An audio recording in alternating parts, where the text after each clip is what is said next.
Hi, I'm Adriana Ruggiero, and I am here to present to you on the reader response theory. To begin with, a theory is an explanation about something. They can be tested, proved, or disproved. Learning theories explain how learning happens, and literacy theories explain how the reading and writing process happens. These literacy theories are usually from learning theories and how we continue to instruct our children today. The cognitive constructivist view is a view of reading emphasizes that reading is a process in which the reader actively searches for meaning in what she reads. This search for meaning depends very heavily on the reader's having an existing store of knowledge. The active contribution of the reader is significant enough to justify the assertion that she actually constructs much of the meaning she arrives at while reading. And learning occurs through an active process of assimilation and accommodation of information by acting on objects or events in the environment. This means that a student not only reads a text, but they are taking prior knowledge, prior experiences, and they're constructing meaning out of what they know and what they are reading. Text does not always give you information that you need to know. There are two different views that go along with this. You have the cognitive view, which is psychologists view learner and her background as central to learning and the study of learners' thought process as a fundamental focus of their work. They also view learners as active participants who act on rather than simply respond to their external environment as they learn. This means that students not only are learning from what they're taking from text, from the teachers, but they're also seeing that hidden curriculum. They're learning from their environment, their peers, their parents, things they might see on TV, and they're taking it all in to form their own schema. And reading is very much an active process in which meaning the reader gleans from the text is heavily influenced by the cognitive work she puts into the reading process. You also have constructivism, which emphasizes the idea that comprehending a text is very much an active process. It holds the meaning one constructs from a text is subjective, the result of one particular person's processing of a text. This means that not every student is going to have the exact same meaning that they take from the text. They're also putting into what they're reading, what they're taking from their reading, what they already know, what they have in their prior knowledge and their own paradigm to be able to construct their meaning. And each reader is going to have a somewhat different interpretation of their text. This can be, you can have two children who read the same chapter book, but have gone through two different life lessons with their backgrounds, with what they've experienced with their home life, and they're going to take that text that they're reading, same book, but they're able to connect to it differently. They're able to take meaning from one chapter or another into a whole different light than another student might, just based on what they already have learned, what they've already experienced in life. It's also a social construct, and most emphasize that the social world in which we live heavily influences the meaning of what we derive from our experiences. That could be experiences with friends, teachers, peers, as well as what we experience on TV or going to the grocery store. Different historical aspects of this theory is that series of learning or meaning that individuals create based on interaction between what they already know and believe, as well as the knowledge in which they're coming into contact. There are two different forms of this. You have your social and you have your psychological. The social form is the world around you, what students, even adults, are experiencing, what they're taking in from their own experiences and putting it into their own learning. Then you have the psychological, which relates to a developmental or learning theory that suggests that individual learners actively construct the meaning around the phenomena. This would be what they're taking in already, what they already have cognitively and developed in their own learning. There are different theorists that are part of this view of learning. You have Piaget, whose background is within the four stages a four-stage model of how the mind processes new information encountered, how we learn cognitively, and how we're developing. You have the four stages of sensorimotor stage, the pre-operational stage, concrete operations, and formal operations. Within these stages, we learn new things, we take in information differently, and we process within each stage as well. You have Vygotsky, who is a social developmental theorist. The social developmental theory is one of the foundations of the constructivism. There's three parts of social interaction, more knowledgeable other, and the zone of proximal development. Within the zone of proximal development, this is where Vygotsky said real learning happens. It's the distance between a student's ability to perform a task with guidance of an adult or other peers, as well as the ability to solve the problem individually. This would be the case where we're able to guide a student into learning a new skill, and the student then takes the skill and is able to apply it individually later on. Then you have John Dewey. His philosophy was known as experimentalism or instrumentalism.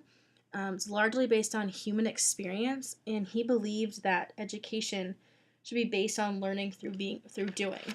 Very hands-on, taking the whole experience of life, learning, prior knowledge, all of that into consideration while learning new information. So how did reader response theory emerge from the cognitive constructivist view? It's an extension of this. Louise Rosenblatt, who is behind the theory of reader response, based her idea off Dewey's theory of experience as transaction. She states that transaction permits emphasis on the to and fro, spiraling, nonlinear, continuously reciprocal influence of reader and text in the making of meaning, which happens during the transaction between the reading and the signs on the page. This means that we as a reader are in control of what we can get from our text. We're able to put together the information using our background knowledge, using our experiences of our world, as well as knowledge that we're gaining from the text to then construct a meaning and to be able to either respond to it as well as act upon it. The reader response theory, Rosenblatt first developed this theory long before our current constructivist view, yet the two are very closely aligned.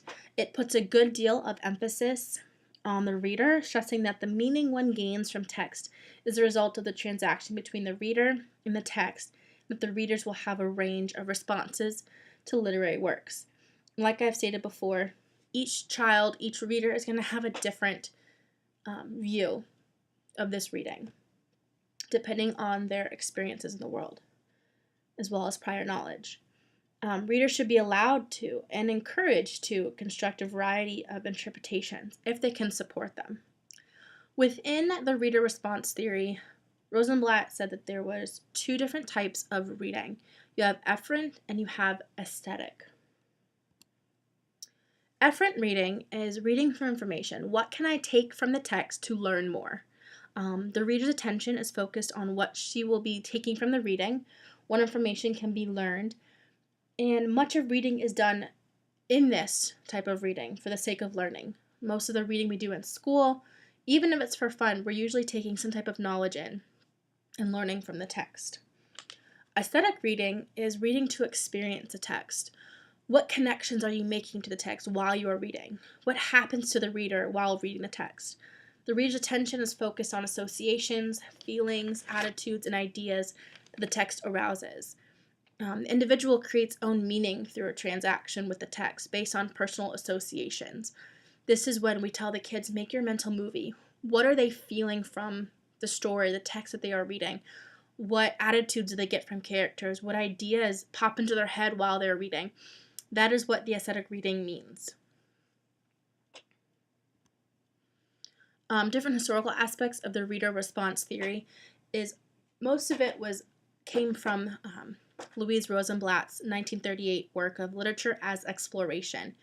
The ideas were a recreation to the formalist theories of the New Critics who promoted close readings.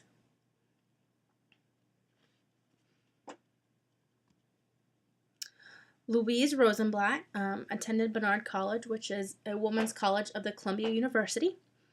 She was a professor of English education at New York University, as well as many others after her retirement in 1972.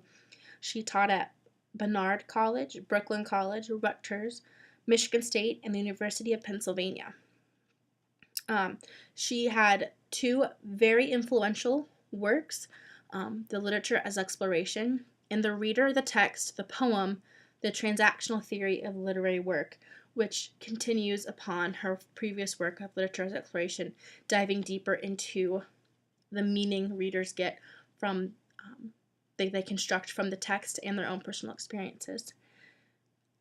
Louise Rosenblatt also served our country during World War II in the Foreign Broadcast Intelligence Services for the FCC as an Associate Chief of Western European Section of the Bureau of Overseas Intelligence in the Office of War Information.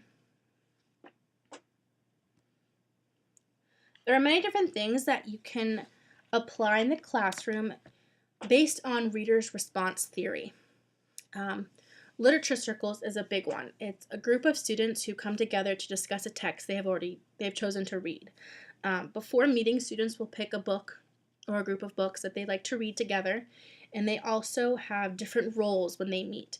Each student might have a role of either questioning, vocabulary, making connections, or summarizing different parts of the book that they are reading together. Each time the group meets, the roles will change, so that the discussion continues, and they're not just one person discussing the same thing each time they meet. The teacher's role in literature circles is to be a facilitator or a monitor. They're the ones making sure the groups are going smoothly, but they're not pushing the students to say certain things. They're not pushing to make certain connections. Teachers are here to just facilitate their learning. The teacher could also be an active listener, getting in on the literature circle and seeing what students have to say. Student choice and student-led discussions result in critical thinking and higher student engagement. Students are more likely to dive deeper into their reading when they're able to discuss with their peers and not just have to talk back to the teacher constantly.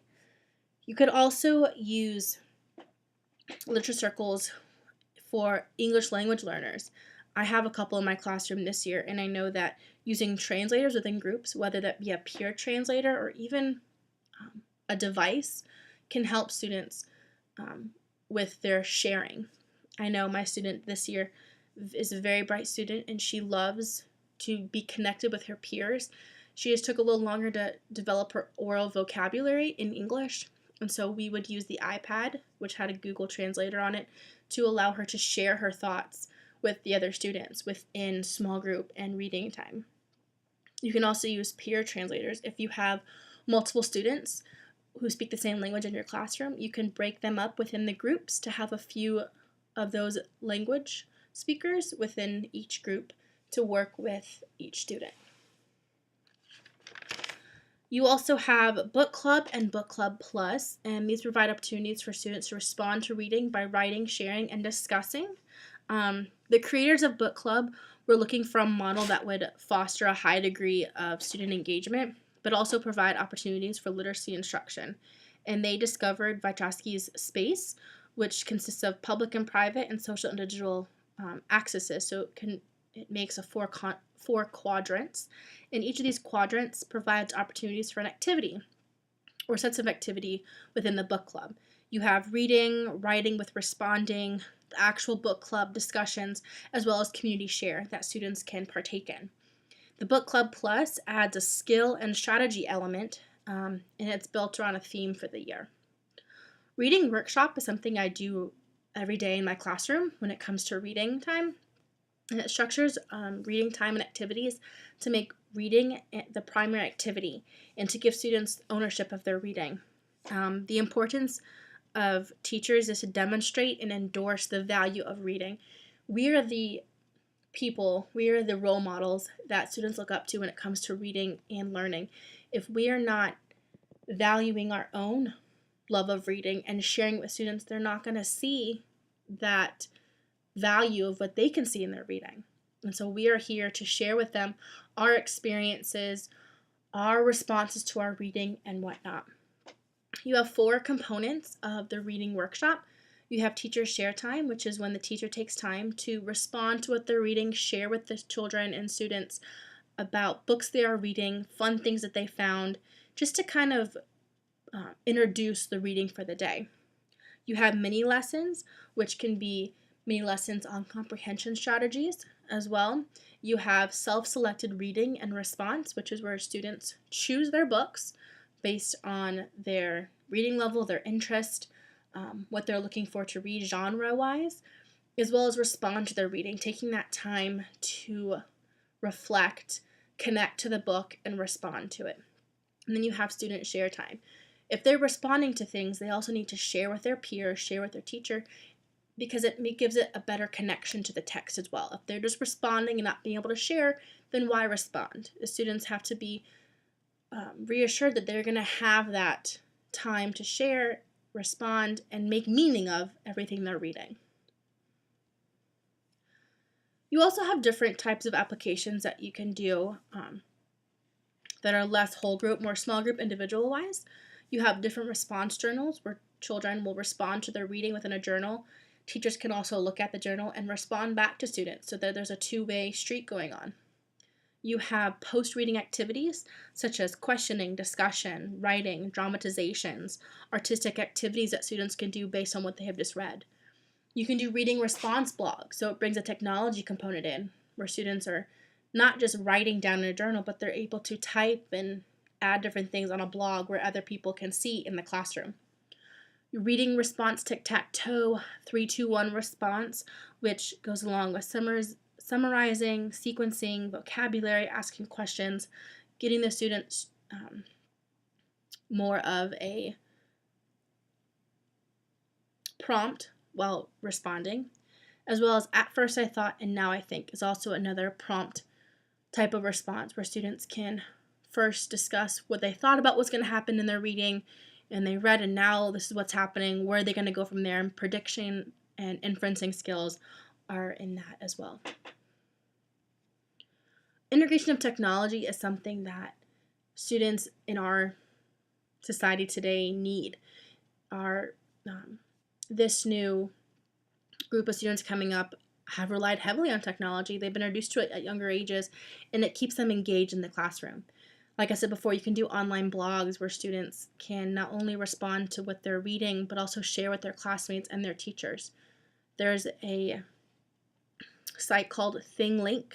It offers a way to tell stories using interactive components, allow students to track interesting things about their reading, reflections as they read. They can put in pictures and things that pop into their head while they're reading. So they have an automatic visual that they're able to respond with.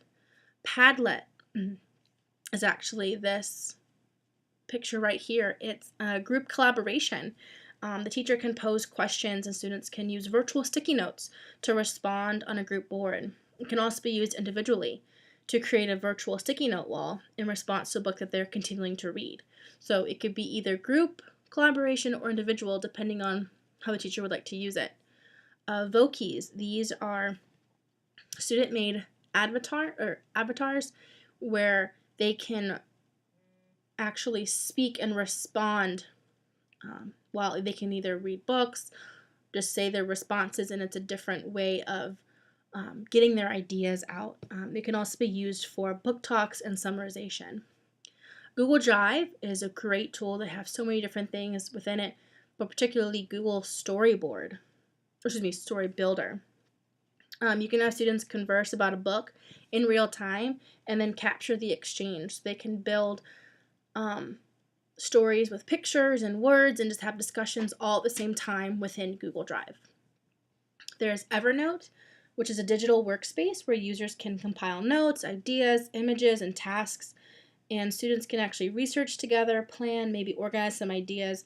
This would be great for a literature circle. Maybe they want to get online and do their discussion that way. And then iBrainstorm, which is the second picture here.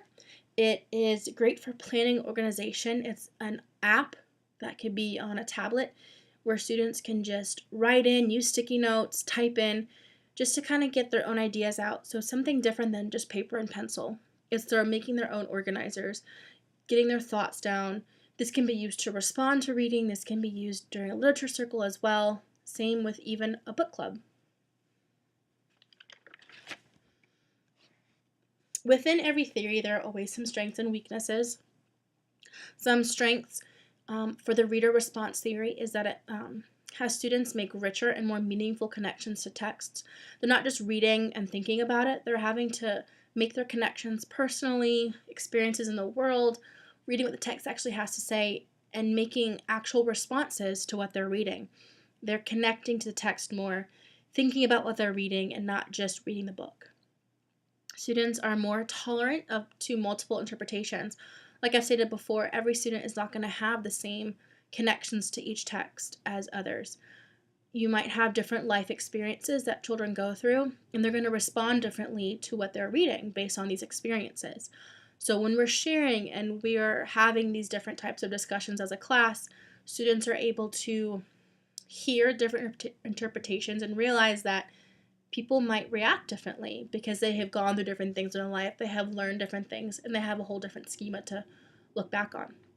You also will become have better critical readers with this theory in your classroom.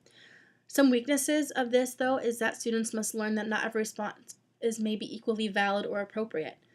Depending on what's being read, the student may not even read the book, and then they try to make some type of connection, and it might not be all appropriate for what the text is trying to say. It also has a weakness of students' developmental levels, and the teacher's teaching approaches impact the content of the student responses. So for example, if the teacher is not actively engaged in her own responses, is not facilitating correctly when it comes to reader responses, whether it's a literature circle, book clubs, the reading workshop, students are not going to have the same opportunities as others might have if the teacher takes a different approach to this type of theory. Same with developmental levels. Students that are emergent readers might not have the same type of responses as ones that have been reading longer, who have a higher cognitive ability, who have a larger vocabulary and can dive deeper into different texts as well. So those are some weaknesses that this theory has to offer.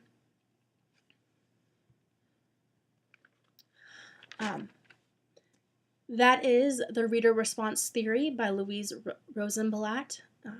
It is a great theory to try in classrooms. Like I said, I use the reader's workshop within my classroom, and I will be doing a lot more reader response with my children. Thank you.